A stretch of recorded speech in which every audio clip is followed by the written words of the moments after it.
Hi everybody, welcome back to Newton Community Farms YouTube channel.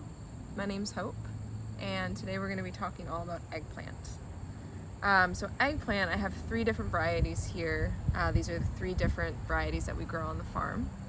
And I want to talk a little bit about eggplant as a crop, but also eggplant just in our cuisine. I think it's this vegetable that's like, we don't really know how to cook it, we don't really know what it can do and what it can turn into, and I think it kind of has a bad reputation. So I'm hoping to redeem that a little bit today, but also just hoping to showcase some of what's growing in abundance here at Newton Community Farm in the height of August. So this first variety, this is an Italian eggplant variety. It's called Nadia, and this is probably more similar to what you would see in the grocery store. So I think we're used to these like kind of glossy, deep purple, but like enormous, unwieldy eggplant in the grocery store. And it was never very appetizing for me. And I know plenty of people who just don't mess with eggplant at all. But there are some really tasty varieties. And it wasn't until I started working on and engaging in local farms that were experimenting with these varieties that I started to eat it a little bit more as well. But this is probably more similar to the classic eggplant that you may be familiar with already.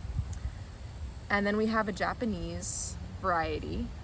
This is called Orient Express, and it's kind of got that same glossy, dark purple color. And it's very tender, it's like similar texture, but this is actually my favorite kind that we grow. It's delicious. And then we have this cute little variety. This is called Fairy Tale, and it's also very delicious. It's not bitter at all, so I think that's one gripe with eggplant, is that it can be bitter. But in a lot of varieties, the bitterness has actually been bred out of the eggplant, so this is like a super sweet, really tender, delicious little eggplant. And they're usually like this size, if not like a little bit bigger, and they're that kind of beautiful light purple streaked with white. And the plants that they grow on are really charming too. Eggplant plants are like kind of fuzzy. They remind me of lamb's ear, if you've ever had that growing wild in your yard or anything. But they're a really fun crop to grow and incorporate into your cuisine.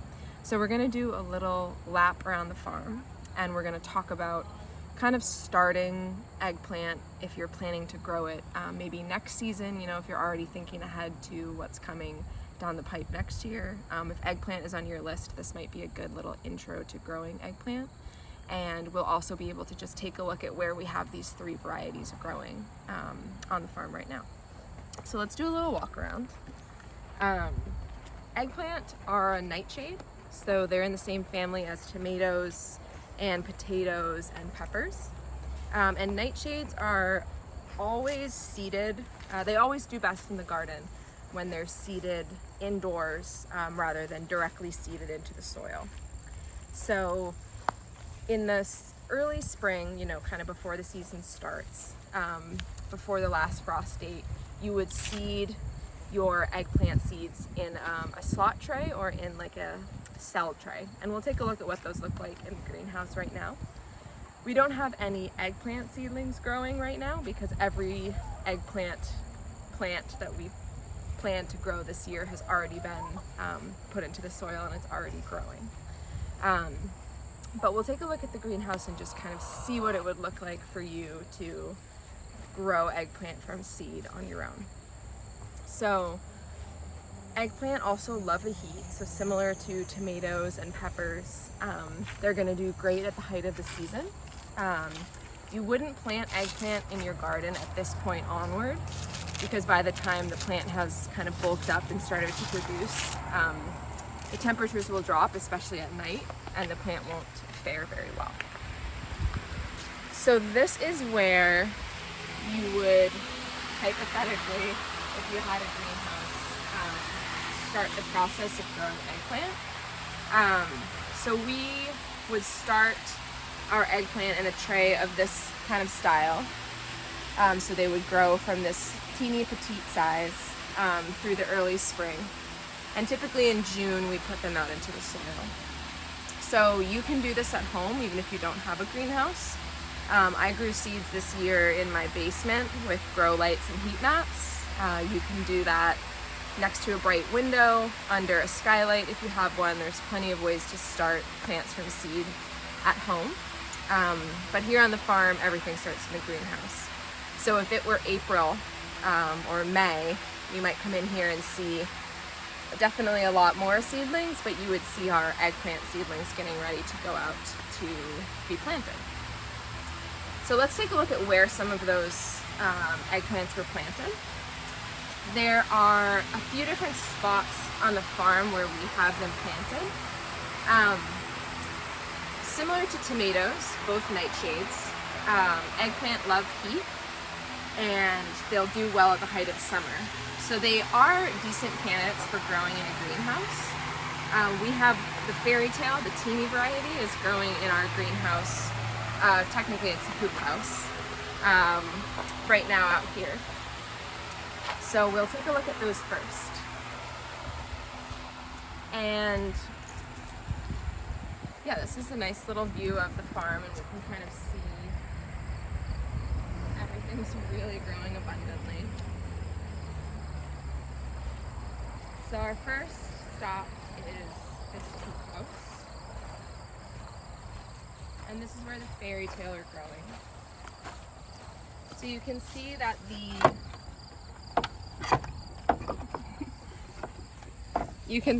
the plants are pretty squat, and they won't get too much taller than this.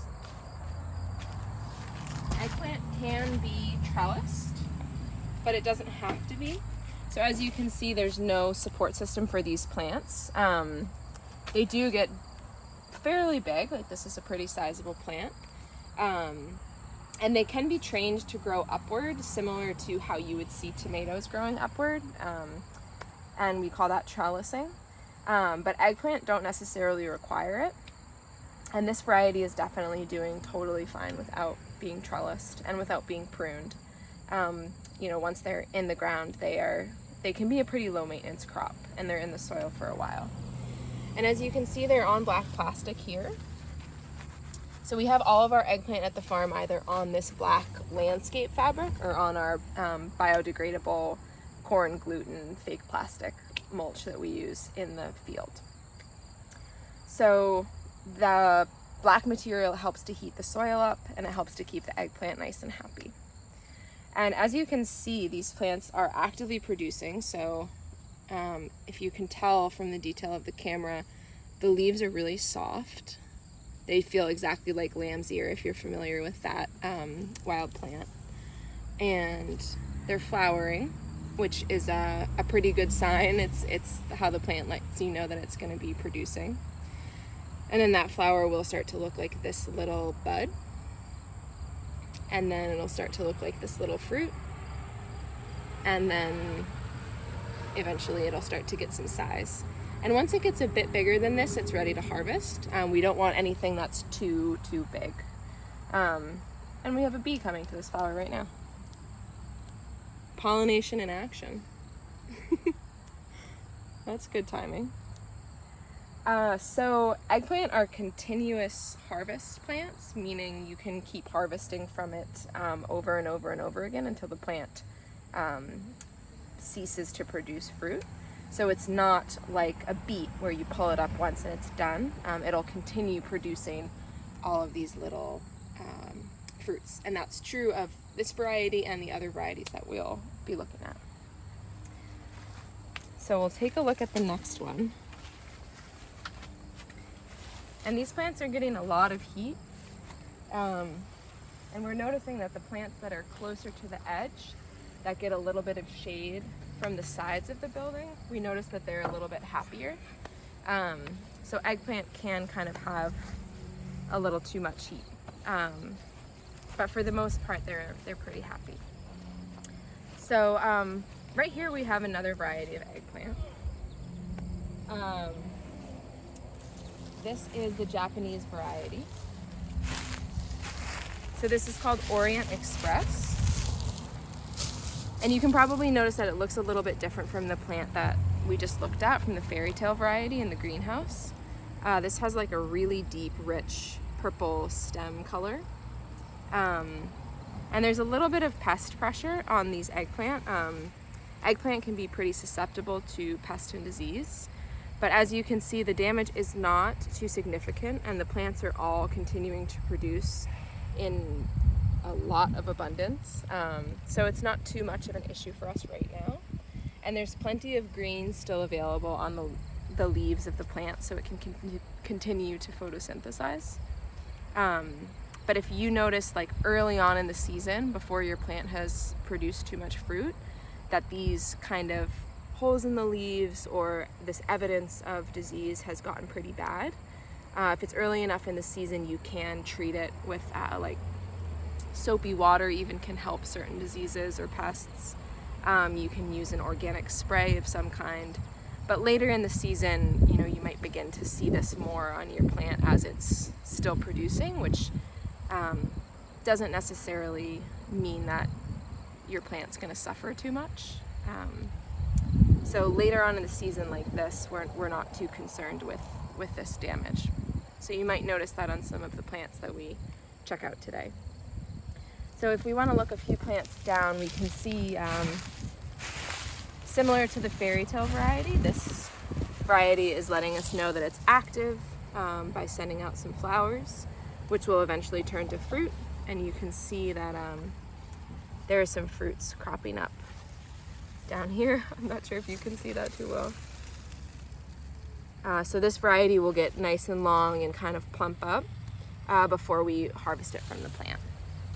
And just like with eggplant and just like with the fairy tale and all varieties of eggplant, you can continuously harvest throughout the season to keep getting crop. So we'll take a look at the last variety, and that's across the field a bit. Oh, and before we leave this, you'll notice that this variety is also planted on a black material. So this is the biodegradable mulch that I was talking about. And eggplant just do really well growing on black material. So we've got a lot more going on in the field still in August. As we take our walk, we can kind of see a little overview of that. We've got a lot of peppers right here. This area is getting ready to be planted. There's some evidence of the dog, the farm dog Boyd, moving through the field. We've got lots of chard in this area. A couple stands of greens getting ready to come up. Our corn is thriving. You can see that starting to form. Pretty exciting. And then we're approaching our next set of eggplant, which is the next bed up. This kind of faked me out for a second though. It looks a little bit like eggplant, but it's just our purple basil. But similarly to the Japanese variety that we just looked at, it has that kind of beautiful purple stem. At least on that side it did. I think this is a different variety now. So here we are at the last variety of eggplant. This is the Nadia. This is the kind of more traditional Italian eggplant that I was talking about in the beginning. You can kind of see this plant looks a little bit more like the fairy tale variety does, so it's kind of just got that fuzzy green look to it. And similar, like these lavender flowers that are getting ready to open up. And you can see the fruit down below at different stages of maturity. So kind of just when it starts to poke out and starts to get a little bit bigger. And we would wait for it to probably double in size from that to harvest. But we don't let it get like too huge like you might see at the store. But yeah, this is also planted on black plastic. And the black plastic is neighboring some mulch. So it's a pretty low maintenance bed. We don't really have to weed it. There's some pest pressure here, but we haven't had to treat it with anything yet. And they're continuing to produce pretty well. So eggplant at home in the cuisine, in whatever you cook in your kitchen, Eggplant's super rich in vitamins and minerals. There's a lot of antioxidants. It's a fibrous food. It's great for vegetarians. I'm a vegetarian and I like to add it to things that kind of like need a little bit of meatiness. But you can add it to dips. I know baba ganoush is something that I think half of our staff is getting excited to bring stuff home to make that. And there's a lot of other ways that you can incorporate it into your cuisine. And especially if you have these fun varieties at your access, there's lots that you can do with it. So that's an overview of eggplant. As always, tune in next Wednesday for another episode visiting the farm. And until then, be well, and thanks for checking in. Bye.